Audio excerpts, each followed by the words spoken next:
हाय नमस्कार, मी पूजा. मराठी मनोरंजन वाहिनीवर तुमच्या सगळ्यांचं खूप मनापासून स्वागत. तर आज मी आली आहे सायली फटकच्या घरी आणि तिचं घर खूप सुंदर आहे. अगदी प्राईम लोकेशनवरती आहे पुण्यामध्ये असं म्हणायला हरकत नाही. इतकं छान घर आहे. त्याचविषयी मला जाणून घ्यायचं आहे तिच्याचकडनं. हाय सायली, कशी आहे? हाय, मस्त. तू कशी आहेस? मस्त.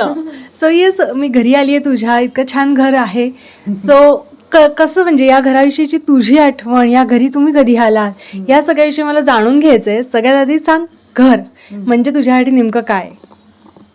घर हीच एक भावना आहे असं मला वाटतं. म्हणजे आपण कधी कधी म्हणतो ना, कोणीतरी विचारतं की अ, ही व्यक्ती तुझ्यासाठी काय, तर आपण म्हणतो की घरासारखी आहे असं म्हणतो. Like he or she is my home.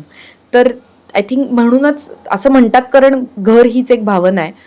पण घर म्हटलीस तर पहिलं माझ्या डोळ्यासमोर येतो शब्द, तो म्हणजे कम्फर्ट, आपलेपणा.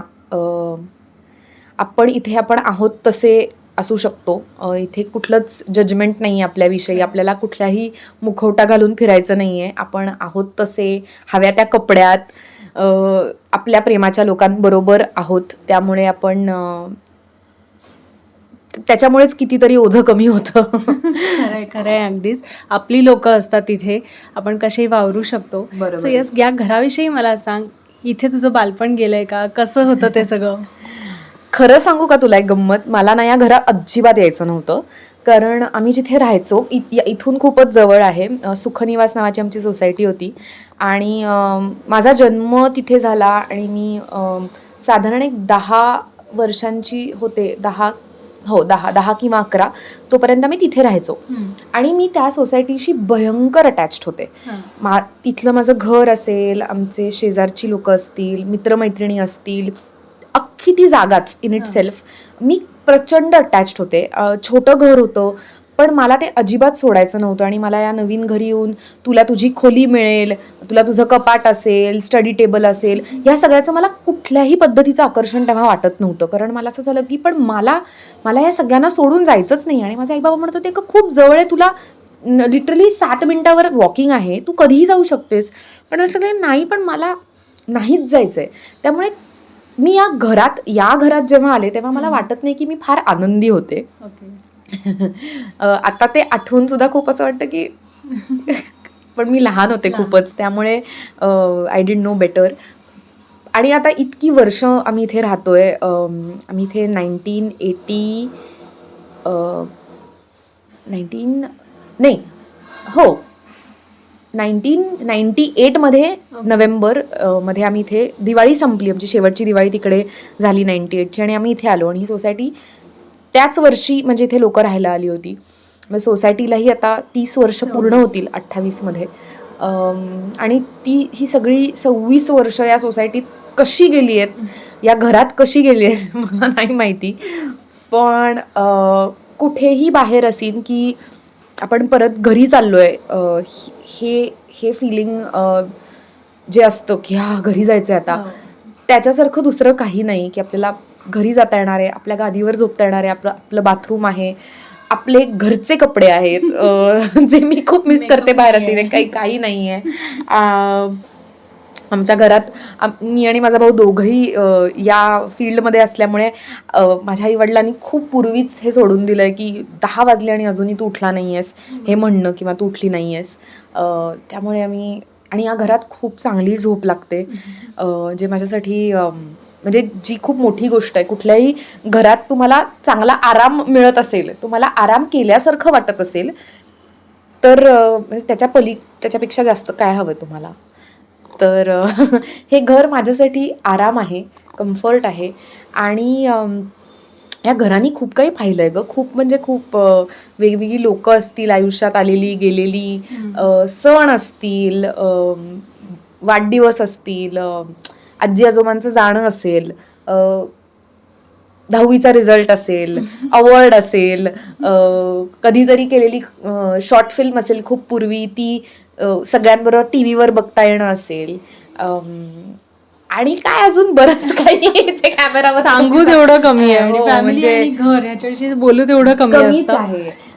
त्यामुळे मला माझं घर खूप आवडतं, जसं प्रत्येकालाच आवडतं आपलं घर.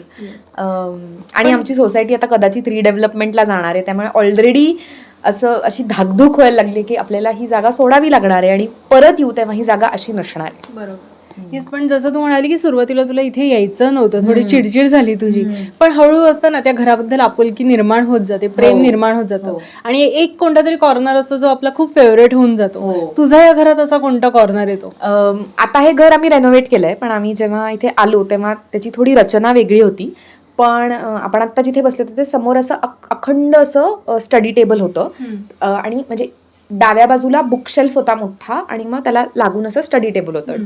इकडची बाजू माझी होती आणि ही बाजू सलीलची होती, माझ्या भावाची. तर आमच्या टेबल खाली खूप जागा होती, म्हणजे खुर्ची आणि जागा असते आपल्याला पाय हे करायला, लांब करायला. तर मी खूप वेळा लहानपणी त्या टेबल खाली जाऊन बसायचे, काहीच कारण नसताना. मला आवडायचं, मला अशा कोझी स्पेसेस खूप आवडतात, छोट्या छोट्या. असं गिचमीड असेल तरी मला आवडते, पण म्हणजे गिचमीड म्हणजे अशी अडगळ असं नाही म्हणते मी, पण असं छोटासा कॉर्नर पकडायला मला आवडतो. तर तो माझा एक कॉर्नर होता आणि इथे बेड आणि बुकशेल्फच्या मध्ये ना अशी एक छोटीशी जागा होती. मी त्यातही जाऊन कधी कधी बसायचे. नंतर मी तिथे मावत नव्हते म्हणून बसले नाही, पण मी तिथे बसायचे, इथे बसायचे. आणि मला जनरली कुठल्याही ठिकाणी ना खिडकीजवळ बसायला आवडतं, म्हणजे जिथून बाहेरचं दिसतं. आणि आमच्या इथून तर टेकडी दिसते. आता या खूप बिल्डिंग्स आल्यात समोर, पण नाहीतर बऱ्यापैकी टेकडी दिसायची. सो मला खिडकीत बसून चहा प्यायला आवडतं जनरली. येस, आणि तुझा भाऊ पण असतो घरात, सो तुमच्या दोघांची बालपणीची इथली कोणती आठवण आहे का? तुम्ही फार दंगा केलाय आणि आईने मारलाय किंवा ओरडले असं काही? ॲक्च्युली माझा भाऊ माझ्यापेक्षा 4 वर्षांनी मोठा आहे आणि आम्ही जेव्हा इथे राहायला आलो तेव्हा आत्ता पण जिथे आहोत ती ही मुलांची खोली असं होतं. पण तो असा विचित्र वयात होता, वाढत्या वयात होता. आणि त्याला असं झालं होतं की मला नाही माझ्या बहिणीबरोबर माझी रूम शेअर करायची. त्यामुळे मग आमचं असं हे होतं की तो असताना मी आत नाही, मी असताना तो नाही. आणि मला तेव्हा काही फार स्पेस आणि प्रायव्हसी आणि या गोष्टी काही कळायच्या नाही आणि मला काही घेणं देणंही नव्हतं त्याच्याशी. त्यामुळे माझी त्याच्यावर खूप चिडचिड व्हायची की ह्याला काय सारखं दार बंद करून बसायचं असतं आणि मला आत येऊन द्यायचं नसतं आणि म्हणजे काय आहे असं. आणि खरं तर तेव्हा आम्ही इथे आलो तेव्हा तो 9वी-10वीत होता माझ्या मते. आणि मग 11वी-12वी तर काय कॉलेजमध्ये आपण जसे पडीक असतो बाहेर, तसा तो घरी फारसा नसायचाच. आणि मग मी पण हळूहळू कॉलेजमध्ये, मग मी असे खूप काळ असे या घरात ॲक्च्युली नव्हतो. मग तो मुंबईला शिफ्ट झाला आणि मग तर एक ऑलमोस्ट 10 वर्ष तो इथे अजिबातच नाही. कधीतरी कामाला आणि सुट्टी असेल तर यायचा. तेव्हा आम्ही कसे बसे ही रूम शेअर करायचो कधीतरी. आणि मग मीही नसायचे इथे. आणि खरं सांगायचं तर आम्ही लॉकडाऊनमध्ये परत चौघही असेच इथे आलो या घरात.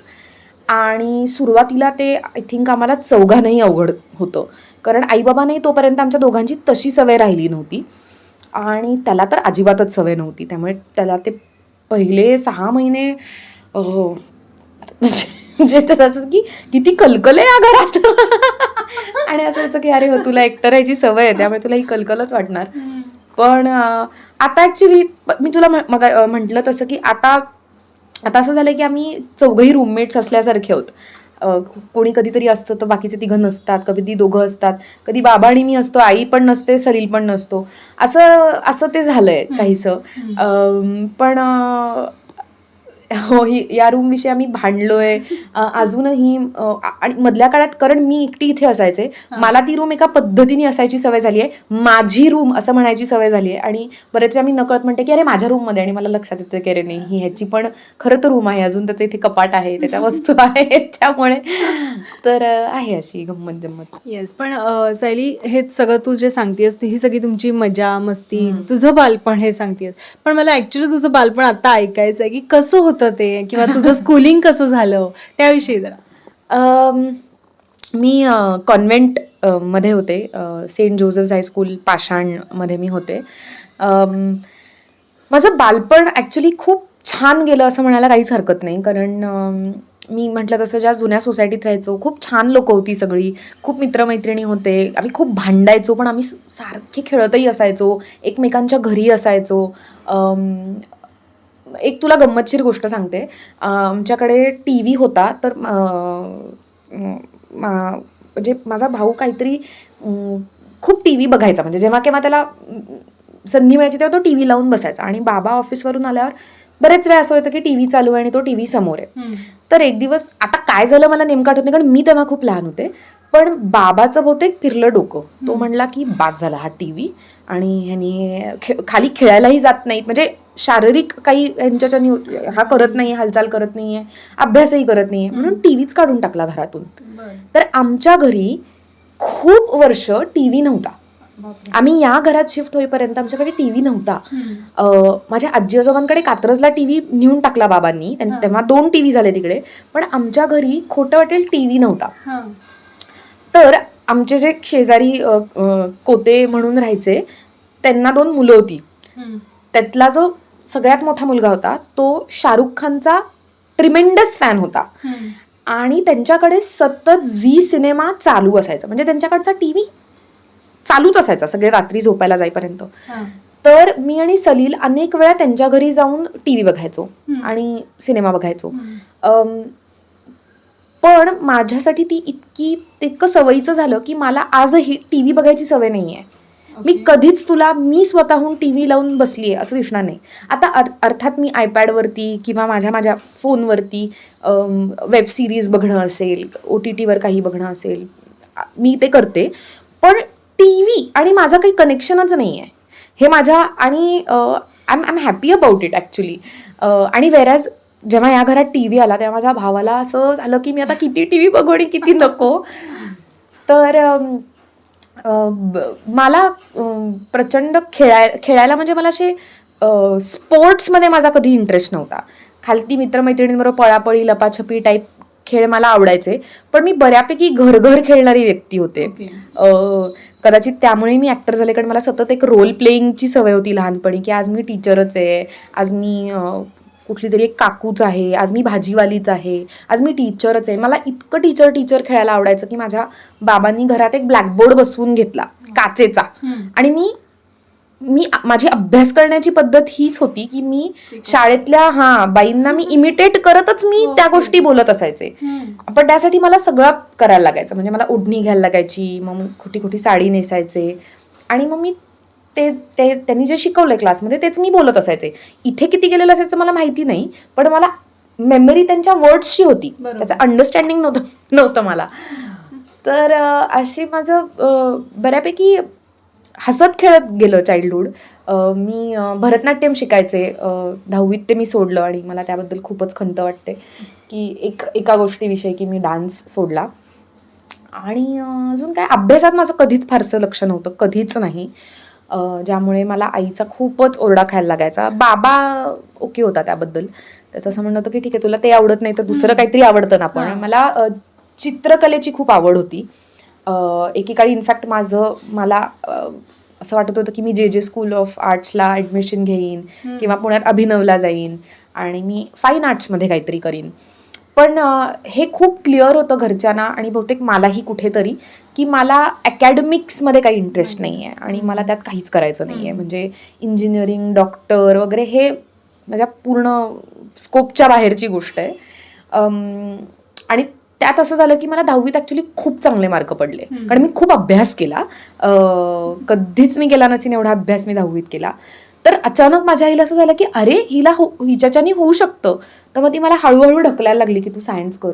मी म्हटलं नाही, माझं ठरलंय, मी आर्ट्स करणार आहे, मी आर्ट्सच करणार आहे. तर येस, कला आणि कलेशी निगडीतच काहीतरी करायचं होतं. पण आणि असंही मी म्हणणार नाही की मला ऍक्टर कधीच व्हायचं नव्हतं, कारण माझ्यात ते काहीतरी होतं. म्हणजे मला खूप आवडायचं नाचायला मला खूप आवडायचं, किंवा आईच बसवायची नाटक गणपतीतच, जुन्या सोसायटीत राहायचो तेव्हा. तर त्याच्यात मला खूप मजा यायची. मला या सगळ्यामध्ये, शाळेत सुद्धा या सगळ्या गोष्टी करायलाच मला मजा यायची. मला बाकी कशात इंटरेस्टच नव्हता, ना स्पोर्ट्समध्ये ना अभ्यासात. सो ते कुठेतरी होतं, पण ते आपलं करिअर असू शकतं असं मला आयुष्यात खूप काळ वाटलं नाही. म्हणजे मी मास्टर्स सुद्धा केलं सायकॉलॉजीमध्ये. तोपर्यंत मी अशीच होते की ही माझी हॉबी आहे आणि मी हॉबी म्हणूनच फॉलो करणार आहे. बाकी मी तो ऍक्टिंगचा किडा केव्हा जागा झाला, आणि पहिलं जेव्हा तुझ्याकडे काम आलं असेल ऍक्टिंगचं, ते कोणतं होतं? त्याच्यासाठी कसा स्ट्रगल होता तो सगळा? पहिल्यांदा ऍक्टिंग ऍक्च्युली मी शाळेत केली, एका नाटकात. पु ल देशपांडेंचं वयम मोठम खोटम नावाचं नाटक आहे, लहान मुलांचंच आहे. आणि तेव्हा मी नोटीस झाले माझ्या टीचर्सना. त्यानंतर मला असं झालं की अरे हे मस्त आहे, ह्याच्यामुळे आपल्याला एका पद्धतीने आपल्याशी वागतायत. म्हणजे ज्या टीचर्स माझ्याकडे लक्षही देत नव्हत्या त्या अचानक अरे त्या दिवशी तू चांगलं काम केलंस नाटकात असं झालं. मग मला असं वाटायला लागलं की आपल्याला काहीतरी जमतंय, कारण तोपर्यंत तुला हे येत नाही हे सांगण्यातच सगळ्यांनी खूप वेळ घालवला होता ऑलरेडी. त्यामुळे ते तेव्हा जाणवलं. आणि मग माझी एक क्लास टीचर होती मिसेस भेंडे म्हणून, मी तिला कायम I am very grateful to her. 9वीत असताना तिने माझ्या आईला सांगितलं की हिच्यात एक चांगला ॲक्टिंगचा बग आहे, तर तिला तुम्ही एनकरेज हर असं. तर 10वी नंतर मला आईनी एका नाट्यशिबिराला पाठवलं आणि मी खूपच रमले तिकडे. मला ते खूप आवडलं आणि मग मी आर्ट्स करत असल्यामुळे इंटर कॉलेजेट स्पर्धा वगैरे हे सगळं झालं. आणि मग कॉलेजकडून नाटक, बाहेरून नाटक, वेगवेगळ्या संस्थांकडून हे सगळं चालू होतं. पण मी म्हटलं तसं की मी स्वतःहून कधी कमिट नव्हते करत की मला हेच करायचं आहे. मी म्हणत होते की नाही मला पण पैसे कमवायचे, तर मग मी शाळेत नाटक शिकवीन, मग मी मध्ये एक फॅशन डिझायनिंग करून बघितलं. असं मी खूप विविध गोष्टी केल्या. पण 2014 मी असं ठरवलं की नाही, मला एकदा ह्याला एक फुल फ्लेज ट्राय करून पाहायचं आहे. आणि म्हणून मी मुंबईला गेले. आणि तेव्हा पण मी अशीच मुंबईच्या लोकांबरोबर हिंदी नाटक कर, इंग्लिश नाटक कर असं करत होते. पण त्या अर्थाने आय थिंक नाटक सोडून मला पहिल्यांदा टेलिव्हिजनचा जी संधी मिळाली ती दिल दोस्ती दुनियादारी होती, ज्याच्यामध्ये मी एक छोटीशी भूमिका केली होती. आणि मग त्याच्यानंतर म्हणजे थिंग्स फॉलोड असं. जसं तू आता नाटकाचा विषय काढलायस, रंगभूमीशी तुझं नातं किती घट्ट बनलं या कारणामुळे? मी आत्ता जिथे आहे ते सगळं क्रेडिट रंगभूमीलाच आहे. म्हणजे मी आत्ता स्वतःला ज्या पद्धतीने बघू शकतेय, ओळखते ज्या पद्धतीने की मला काय आवडतं, काय आवडत नाही, मला पुढे कसं राहायचं आहे, जगायचं आहे, कुठल्या गोष्टी सामाजिक स्तरावर असतील, पर्सनल असतील, कुठल्या गोष्टी ह्या आपल्या व्हॅल्यूजशी कनेक्टेड आहेत, आपल्या बिलीफ्सशी कनेक्टेड आहेत, मॉरल्सशी कनेक्टेड आहेत. ह्या सगळ्या गोष्टींची जाण मला नाटकामुळे आली. म्हणजे माझ्या आईवडिलांचा कायमच काय म्हणतात अपब्रिंगिंगची स्टाईल अशी होती की म्हणजे मोठं काय म्हणायचं मला माहीत नाही, पण मग त्यांनी आम्हाला अशा पद्धतीने वाढवलं की तुम्ही धडपडत करत शिका. हे असं करायचं नसतं, हे असं केल्याने असं होतं, हे माझ्या आईवडिलांनी कधीच मला पण नाही, माझ्या भावाला पण नाही सांगितलंच नाही. किंवा खूप काहीतरी बसून शिकवलंय, हे असं असतं, ह्याला असं म्हणतात, असं नाही, तुम्ही पुस्तकं वाचलीच पाहिजेत असं काही नाही. तुम्हाला जिथून कुठून शिकता येते तिथून शिका, धडपडून मोठे व्हा. त्यामुळे ना मला वाचनाची फार आवड नव्हती. मला काय म्हणतात इंडिपेंडेंट फिल्म्स असतील किंवा पॅरलल फिल्म्स असतील किंवा इंटरनॅशनल फिल्म्स असतील, ह्याचा मला ॲक्सेस नव्हता खूप काळ. पण ह्या नाटकाच्या स्पेसमध्ये मला खूप वेगवेगळी लोकं भेटली, ज्यांना खूप गोष्टी माहीत होत्या, ज्यांचं वाचन खूप चांगलं होतं, जे खूप खूप चांगले सिनेमे बघायचे, त्याबद्दल सिनेमा कसा बघायचा, सिनेमा म्हणजे काय, नाटक म्हणजे काय, चांगली नाटकं कुठली, नाटक बघतो तेव्हा नक्की काय होतं, या सगळ्या गोष्टी या मी बघतच शिकले.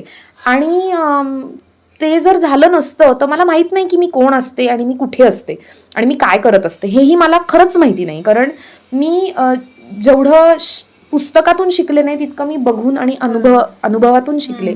आणि त्यासाठी रंगभूमी आणि रंगभूमीवर काम करणारी माझ्या आजूबाजूची सगळीच मंडळी यांनी मला खूप शिकवलं. चांगले वाईट अनुभव, चांगल्या अनुभवांचं काय करायचं, वाईट अनुभव कसे घ्यायचे, त्यातून पुढे कसं जायचं, म्हणजे सगळे आपण म्हणू तसं की अगदी म्हणजे कुठल्याही पद्धतीचं ज्ञान असो, नॉलेज असो, फॅक्ट्स असो आणि लाईफ लेसन्स असो, हे सगळंच मला रंगभूमीने शिकवलं. त्यामुळे रंगभूमी आणि किंवा थिएटर हे माझ्या आयुष्यात आलं आहे आणि असेल असं मी खरंच म्हणजे आय होप असेल ह्याच्या पुढे पण. पण ते आलं आणि असं अचानक कुठून तरी आलं, लिटरली म्हणजे देव प्रकट होतो तसं ते कुठून तरी आलं.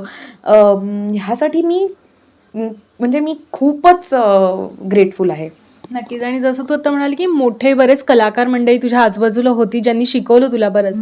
असा कोणाचा एखादा सल्ला आहे का किंवा ऍक्टिंग विषयीची एखादी तुला मदत झालेली गोष्ट आहे जी तू आता तुझ्या ऍक्टिंगसाठी तुझ्या करिअरसाठी कायम लक्षात ठेवली आहेस? अशी खूप लोक आहेत म्हणजे ज्यांनी असा कधी सल्ला न देता किंवा हे असं करायचं असतं असं न सांगता सुद्धा ज्यांच्याकडे बघून असं वाटलं की अरे हे खूप छान आहे, आपण ह्याच्याकडून हे शिकावं, किंवा अरे हा किती छान करतो किंवा ही किती छान करते. अशी खूप वेगवेगळी लोकं होती आणि अशी नावं घ्यायची म्हटली तर यादीच निघेल. पण पहिले म्हणजे तर राधिका इंगळे, जिचं नाव मी कायम घेते, जिच्यामुळे मी त्या नाट्यशिबिराला गेले. जिला असं वाटलं की अरे ही छान आहे आणि हिला काहीतरी जमतंय, आणि तिने मला विचारलं की तू इथे लहान मुलांना शिकवशील का, तू इन्स्ट्रक्टर होशील का. आणि मी म्हटलं हो हो हो हो, काय मला काय वेळच वेळ होता. आणि ज्याच्यामुळे मला ना टीचिंगची गोडी लागली आणि मी आत्ता त्यामुळे टीचिंग करू शकते. आणि ती एक स्वतः खूप चांगली टीचर आहे असं मला वाटतं. आणि त्यामुळे ती माझ्यासाठी खूप महत्त्वाची ठरली, राधिकाताई. त्यानंतर वेगवेगळे दिग्दर्शक, मी नाटकाच्या स्पेसमध्ये वेगवेगळ्या दिग्दर्शकांबरोबर काम केलं आहे आणि प्रत्येकाकडून काही ना काहीतरी शिकायला मिळालं आहे. मग कोणाचा नीटनेटकेपणा असेल, कोणाची थॉट प्रोसेस असेल, की कुठल्या पद्धतीने दिग्दर्शक विचार करतोय आणि कुठे घेऊन चाललाय नाटकाला, किंवा एखाद्याचं फक्त म्हणजे व्हिज्युअल सेन्स असेल, की मग त्याच्यातलं आर्ट असेल, त्याच्यातलं संगीत असेल, या गोष्टी असतील. आणि मला वाटतं या सगळ्यांचा सहवास मिळाला हेच खूप मोठं आहे, कारण त्या सहवासातूनच शिकायला मिळालं खूप जास्त. नक्कीच. सायली, मला सांग, एक कलाकार म्हणून आपलं नेहमी एक इच्छा असते की मला अशी भूमिका करायची, तशी भूमिका करायची, तसं तुझ्या मनात काही आहे का? आणि मॅनिफेस्टेशन याविषयी तुझा किती बिलीव्ह आहे त्याच्यावरती? पूर्ण बिलीफ आहे आणि ते होतही आलंय असं म्हणायला हरकत नाही. ते अगदी हवं तेव्हा घडेल असं नाही, पण ते कधीतरी घडतं यावर माझा पूर्ण विश्वास आहे. आणि माझ्या बाबतीत ते खरं ठरलंय. म्हणजे असं व्हायचं ना की लहानपणी वाटायचं की मला कधीतरी ना खूप चांगले मार्क मिळाले पाहिजेत, म्हणजे मग माझे आई वडील माझं किती कौतुक करतील. पण ते शाळेत कधी झालंच नाही आणि मग मी ते विसरले. पण जेव्हा 10वीत म्हणजे जेव्हा गरज होती तेव्हा ते झालं. आणि मग त्याच्यामुळे अजून कितीतरी गोष्टी झाल्या. असं म्हणजे सांगण्याचा मुद्दा हा की तुम्ही जेव्हा एखादी गोष्ट तुम्हाला खूप जास्त मनापासून हवी असते तेव्हा ती तुम्हाला लगेच आत्ताच्या आत्ता अशी हातात नाही मिळणार, पण ती कधीतरी मिळते जेव्हा, like they say, when the time is right, when it's right time right place, ते होतं. तर त्यामुळे माझा आहे त्याच्यात बिलीफ. आणि अशा खूप भूमिका आहेत ज्या मला करायला आवडणार आहेत. त्यातली आत्ता टॉप ऑफ माय हेड, आता मी काही तेवढी लहान दिसत नाही, पण मला हायवे जी फिल्म आहे इम्तियाज अलीची, त्यातल्या आलिया भट्ट मी केलेला जो रोल आहे, त्या पद्धतीचं काहीतरी काम करायला आवडेल. इम्तियाज अली हा माझा म्हणजे हिंदी फिल्म्समधला one of my favourite directors आहे. त्यामुळे त्याच्या कुठल्याही फिल्ममध्ये आणि कुठल्याही त्याच्या फिल्ममधल्या फिमेल ॲक्टरची भूमिका करायला मला आवडेल असं मला वाटतंय. एक वेब सिरीज आहे ज्याच्यामध्ये प्रायमरीली सगळ्या बायका आहेत. त्यातलं रीज विथ अ स्पूनची जी भूमिका आहे ती मला करायला आवडेल असं मला वाटतंय. अशा खूप आहेत अगं. म्हणजे मला असं दरवेळेस काहीतरी बघितल्यावर वाटतं अरे मला हे करायचंय, किंवा असं हळूहळू वय वाढतंय तसंच वाटतं की आता बहुतेक आपल्याला या भूमिका नाही करता येणार, तर आपण आता थोड्या काय 30s to 40s मधल्या किंवा अर्ली 40s मधल्या ज्या काही भूमिका असतील त्या. आणि आजकाल OTT-मुळे ते पॉसिबल पण झालंय ना की तुम्हाला अशा अगदी काही सगळ्या तरुणी दिसत नाहीत. तुम्हाला अशा अगदी हाऊसवाईफचं काम करणारी सुद्धा म्हणजे भूमिका असते जी अत्यंत इम्पॅक्टफुल असते, स्ट्रॉंग असते. सो असं काही म्हणजे नक्कीच. आणि अशा भूमिका वेगळ्या तुझ्या वाटेला येऊ. सो आपण घरापासून सुरुवात केली होती, त्यामुळे प्रत्येकाचं एक आपलं घराविषयीचं एक स्वप्न असतं की माझ्या घरात हे पाहिजे, की आपण नवीन घर इथे घेऊया. तुझं काही घराबद्दलचं असं काही स्वप्न आहे का? येस, डेफिनेटली आहे. कारण मला असं वाटतं की स्वतःची जागा किंवा स्वतःची स्पेस ही खूप महत्त्वाची आहे आणि माझ्यासाठी तर ती नक्कीच महत्त्वाची आहे. मला घरासाठी वस्तू घेणं, बनवणं, घर एका सर्टन पद्धतीने ठेवणं, ह्या सगळ्या गोष्टी मला खूप आवडतात. स्वयंपाक करणं असेल, काही असणं, म्हणजे मला ते घर रन करणं ही ही एक ही स्वतःच एक कला वाटते, जी मला जोपासायला आवडेल. सो मला असं वाटतं की अ, जी काही जेव्हा केव्हा ते होईल तेव्हा ती स्पेस जी काही असेल ती मी मगाशी शब्द वापरला तसा ती कोझी असावी, पण त्यात भरपूर प्रकाश पण असावा. एक छान बॅल्कनी किंवा बॅल्कनी पण नाही, टेरेस असावी त्याला. तिथे भरपूर झाडं असावीत. आणि या घरात जे मला कायम वाटतं, मी खूप वस्तू कधी कधी गोळा करतो आणि पसारा त्यांनीच होतो. तर तसं न करता मला मिनिमल गोष्टी ठेवायला आवडतील. अगदी असं कुठून तरी म्हणजे विचार करून एखादी वस्तू आणली आणि ठेवली आहे, जी खरंच स्पेशल आहे, एक्सक्लुझिव्ह आहे. नाही की हे आणलंय, ते आणलंय, इथून आणलंय, तिथून आणलंय. आणि ते घर म्हणजे हे माझंच काय म्हणतात प्रतिबिंब असल्यासारखं असावं असं मला वाटतं. नक्कीच. म्हणजे आणि काय ते माहित नाही मला, पण ते सत्यात तरी उतरेल तेव्हा ते कळेलच. आणि कदाचित. ही सगळी तुझी स्वप्न, तुला वेगवेगळ्या भूमिका, हे सगळं मिळू दे. थँक्यू सो मच सायली, तू इतका Thank छान you. वेळ दिलास, इतक्या छान गप्पा मारल्यास. Thank you so much. Thank you so much.